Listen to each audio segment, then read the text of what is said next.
자유한국당 대선 후보 영입 1호 아마도 임명진 위원장이 깜짝 놀랄 후보라고 했던 게 이분이 아닌가 싶은데 김진 전 중앙일보 논설위원 영입에 대해서 꼭 물어보라고 하던데 왜 물어보라고 하는 거죠?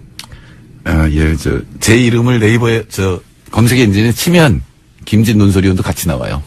이제 대통령 후보죠.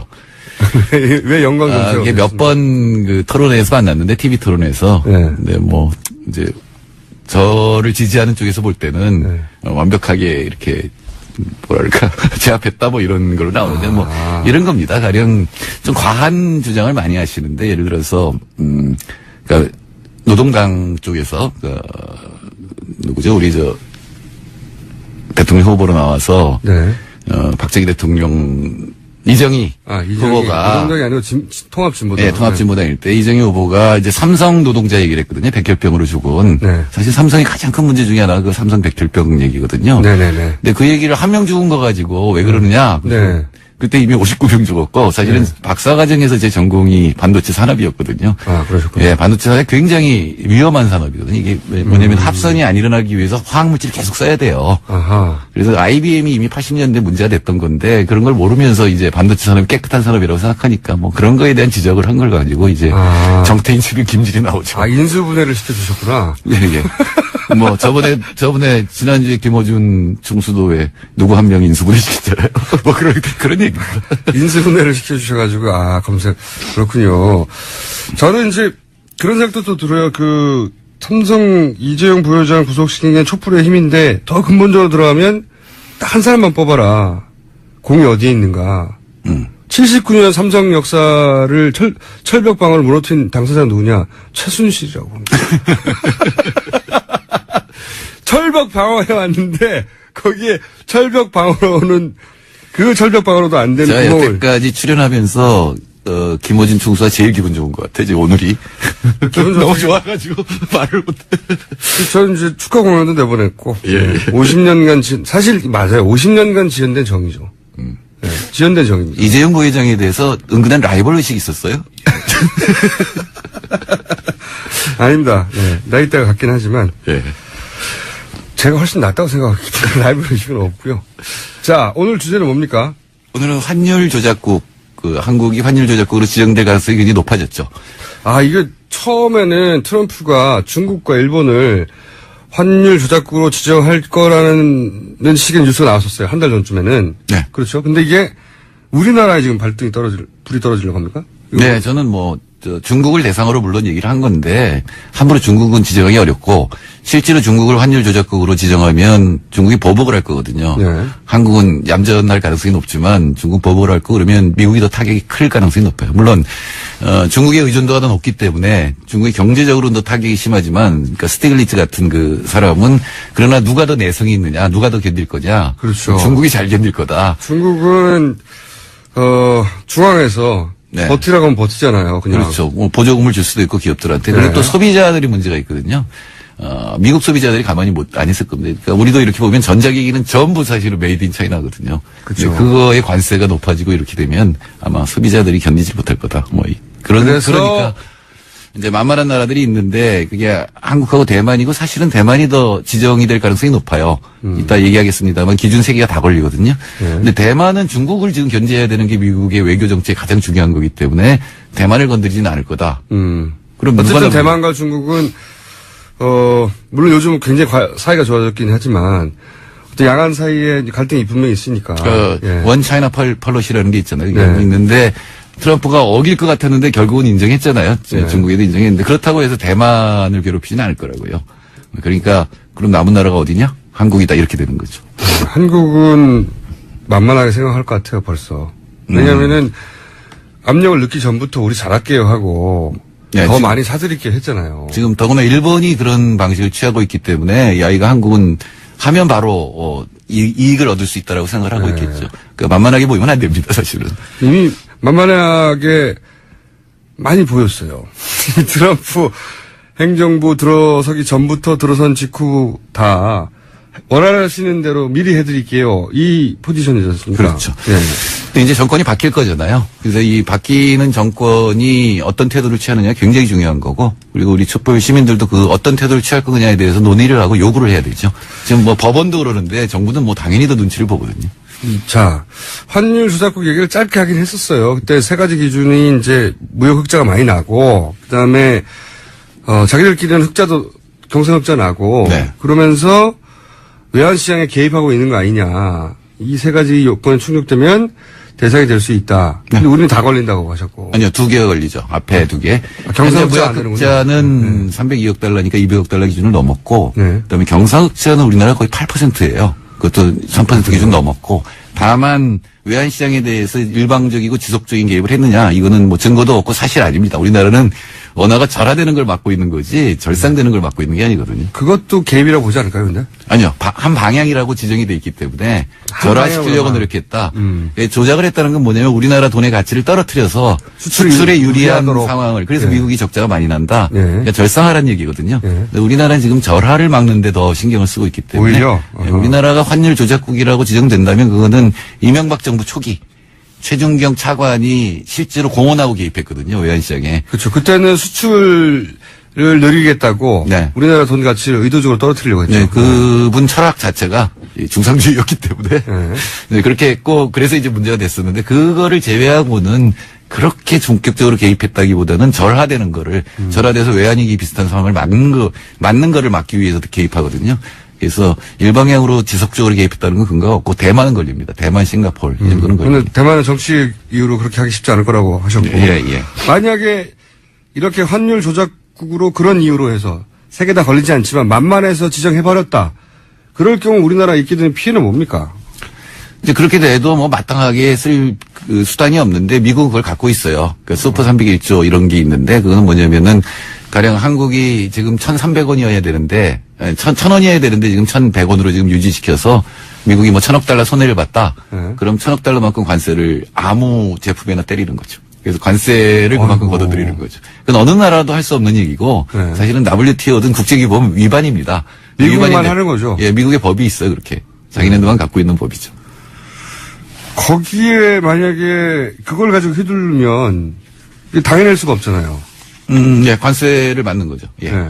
당해낼 수가 없는데 이제 그걸 때리기 전에 뭔가 요구할 거 아닙니까? 예, 1년 동안 예. 그 환율을 조정하고 그리고 미국에 대한 무역 수지 흑자를 줄여라라고 요구를 하죠.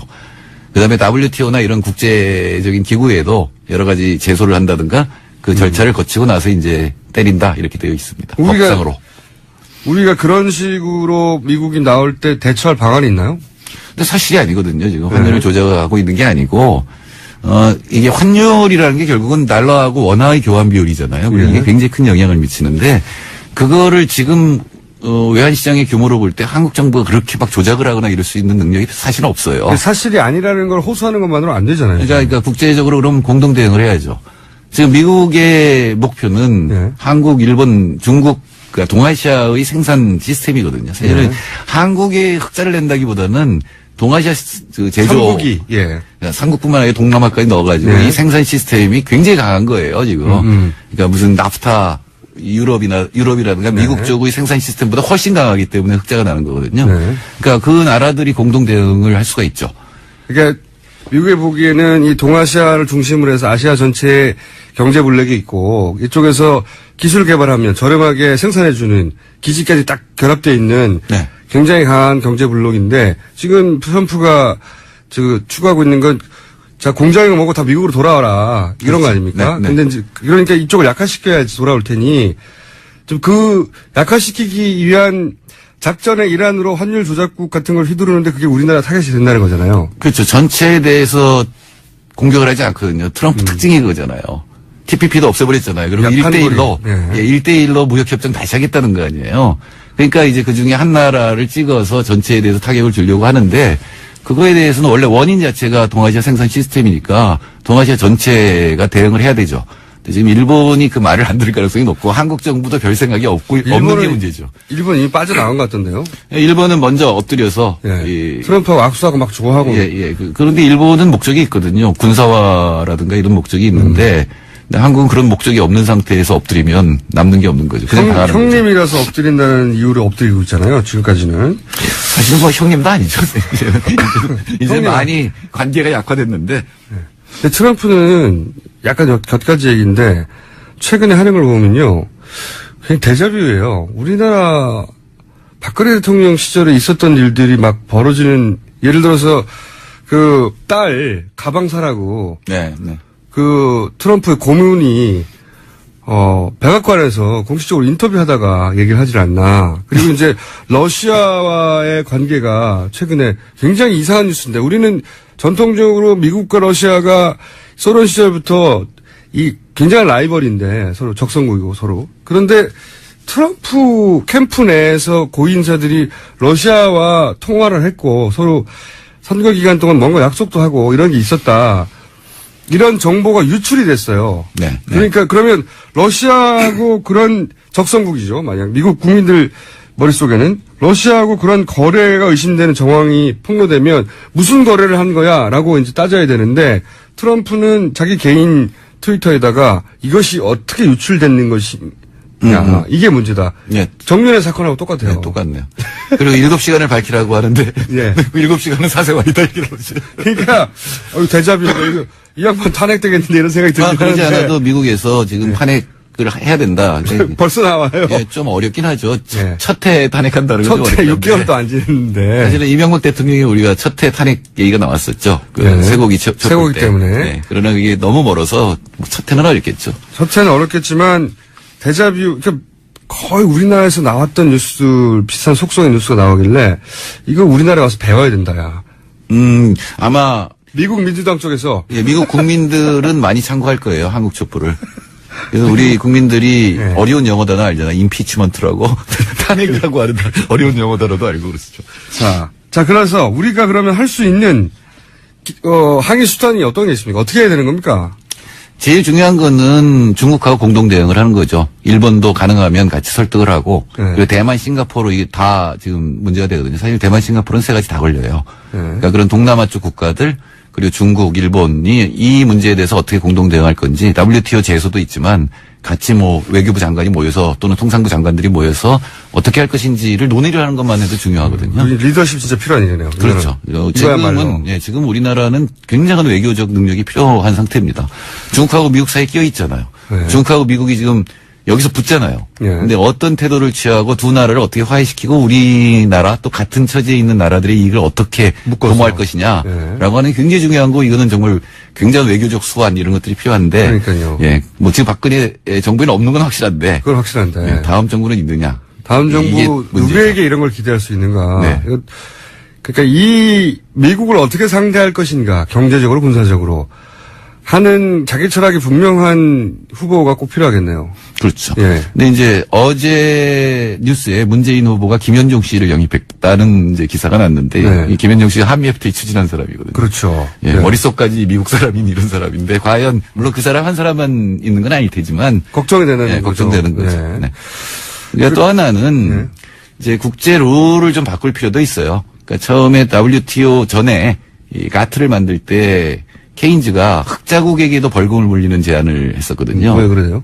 흑자국도 사실은 균형 상태가 제일 좋은 건데, 네. 흑자국도 뭔가 해가지고 자꾸 흑자가 누적되면은, 그러니까 위기가 일어나죠. 경제 위기가 일어나니까. 너만 이득을 보는 것 자체가 균형을 깨뜨리니까. 그렇죠. 그리고 사실은 영국이 때 적자국이었기 때문에 그 생각을 했을 텐데, 네.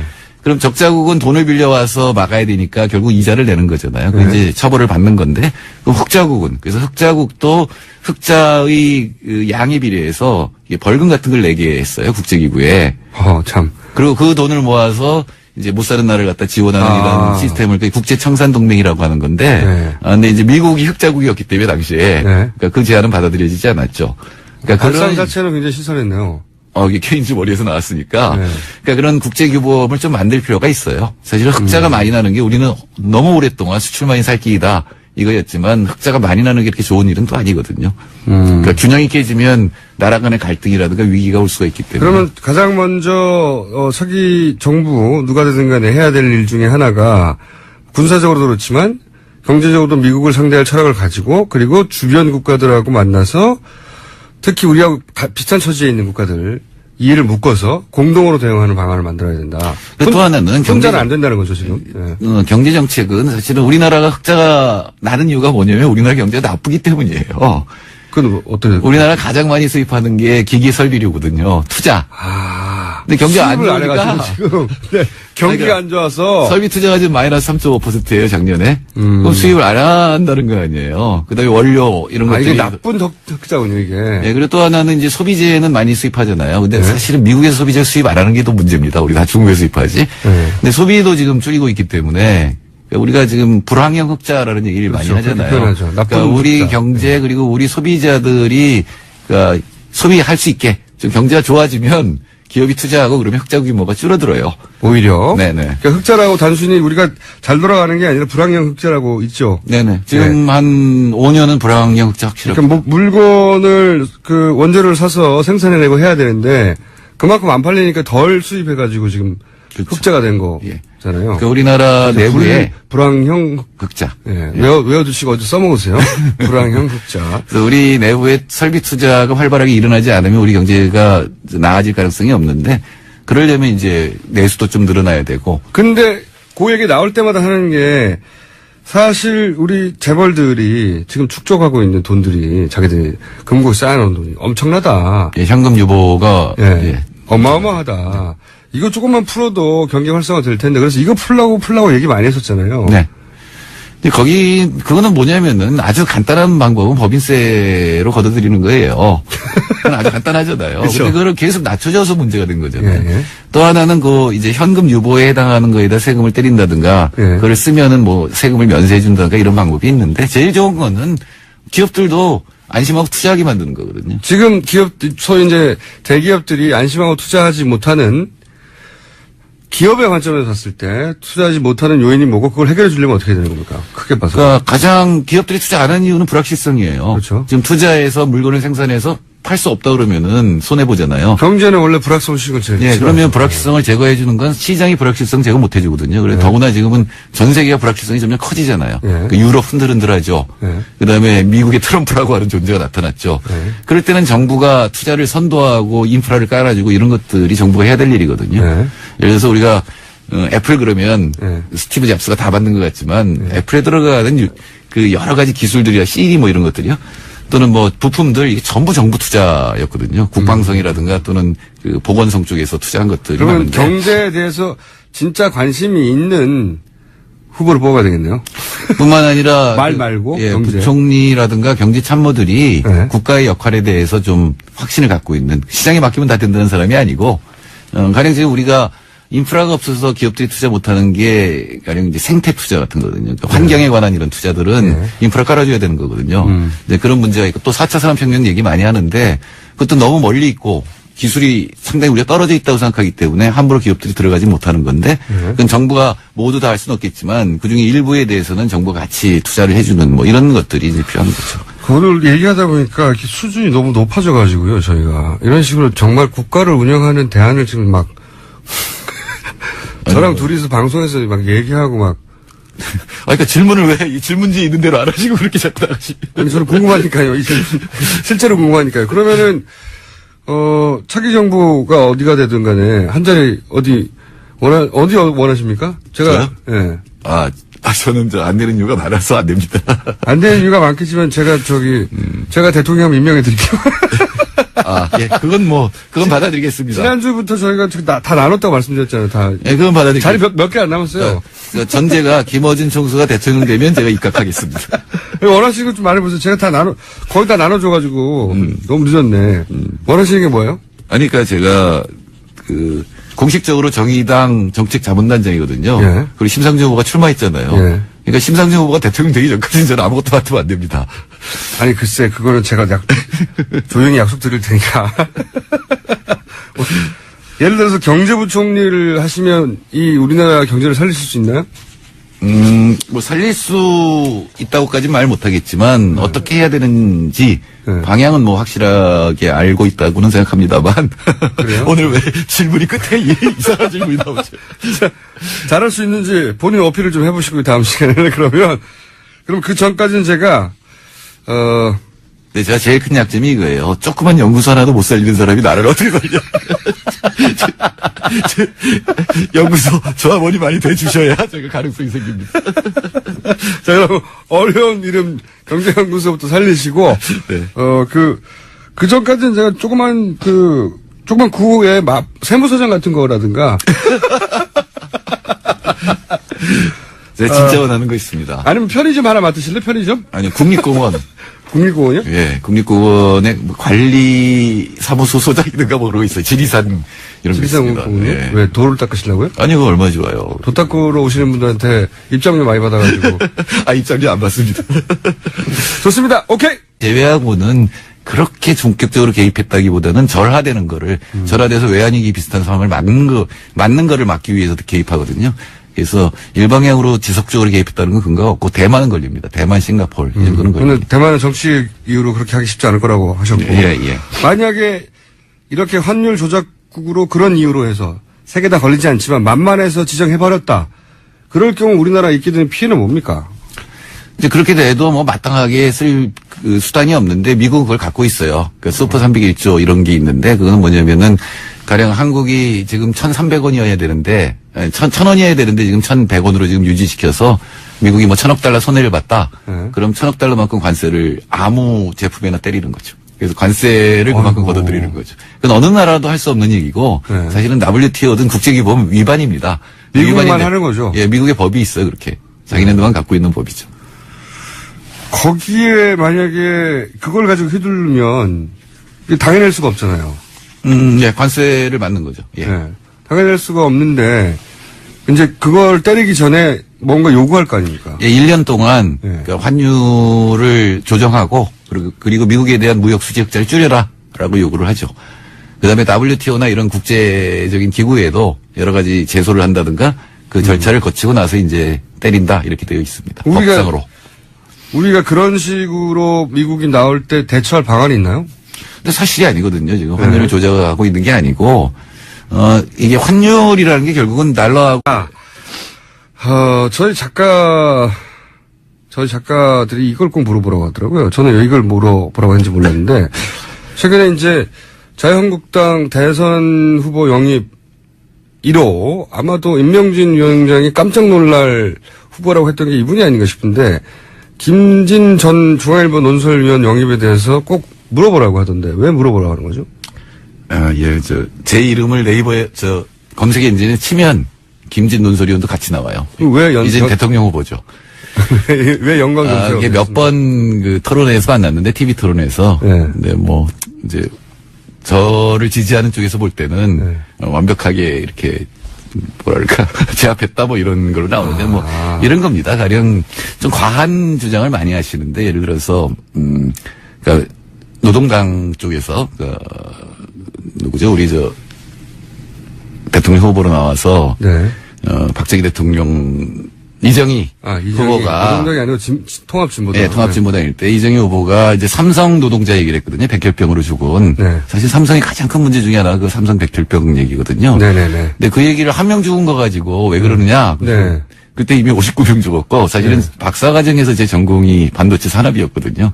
그러셨군요. 예, 반도체 산업이 굉장히 위험한 산업이거든요. 이게 뭐냐면 합선이 안 일어나기 위해서 화학물질을 계속 써야 돼요. 아하. 그래서 IBM이 이미 80년대 문제가 됐던 건데 그런 걸 모르면서 이제 반도체 산업이 깨끗한 산업이라고 생각하니까 뭐 그런 거에 대한 지적을 한 걸 가지고 이제 정태인 측은 김질이 나오죠. 인수 전부터 들어선 직후 다 원하시는 대로 미리 해드릴게요. 이 포지션이지 않습니까? 그렇죠. 네. 근데 이제 정권이 바뀔 거잖아요. 그래서 이 바뀌는 정권이 어떤 태도를 취하느냐 굉장히 중요한 거고, 그리고 우리 촛불 시민들도 그 어떤 태도를 취할 거냐에 대해서 논의를 하고 요구를 해야 되죠. 지금 뭐 법원도 그러는데 정부는 뭐 당연히 더 눈치를 보거든요. 자, 환율 조작국 얘기를 짧게 하긴 했었어요. 그때 세 가지 기준이 이제 무역 흑자가 많이 나고, 그 다음에, 자기들끼리는 흑자도, 경상 흑자 나고, 네. 그러면서 외환시장에 개입하고 있는 거 아니냐. 이 세 가지 요건에 충족되면 대상이 될 수 있다. 근데 우리는 다 걸린다고 하셨고. 아니요, 2개가 걸리죠. 앞에 2개. 경상흑자 안 무역 되는군요. 흑자는 302억 달러니까 200억 달러 기준을 넘었고, 네. 그다음에 경상흑자는 우리나라 거의 8%예요. 그것도 3% 기준 넘었고, 다만 외환시장에 대해서 일방적이고 지속적인 개입을 했느냐, 이거는 뭐 증거도 없고 사실 아닙니다. 우리나라는 원화가 절하되는 걸 막고 있는 거지 절상되는 걸 막고 있는 게 아니거든요. 그것도 개입이라고 보지 않을까요, 근데? 아니요. 한 방향이라고 지정이 돼 있기 때문에 절하시키려고 노력했다. 조작을 했다는 건 뭐냐면 우리나라 돈의 가치를 떨어뜨려서 수출에 유리한 유리하도록. 상황을. 그래서 예. 미국이 적자가 많이 난다. 예. 그러니까 절상하라는 얘기거든요. 예. 근데 우리나라는 지금 절하를 막는데 더 신경을 쓰고 있기 때문에 오히려? 예, 우리나라가 환율 조작국이라고 지정된다면 그거는 이명박 정부 초기 최준경 차관이 실제로 공언하고 개입했거든요. 외환시장에. 그렇죠. 그때는 수출을 늘리겠다고 네. 우리나라 돈 가치를 의도적으로 떨어뜨리려고 했죠. 네, 그분 철학 자체가 이 중상주의였기 때문에 네. 네, 그렇게 했고 그래서 이제 문제가 됐었는데 그거를 분해를 시켜주셨구나. 예, 예. 뭐 저번에 지난주에 김어준 중수도에 누구 한 명 인수분해 시켰잖아요. 뭐 그런 얘기입니다. 인수분해를 시켜주셔가지고 검색 그렇군요. 저는 이제 그런 생각도 또 들어요. 그 삼성 이재용 부회장 구속시킨 게 촛불의 힘인데 더 근본적으로 들어가면 딱 한 사람만 뽑아라. 공이 어디에 있는가.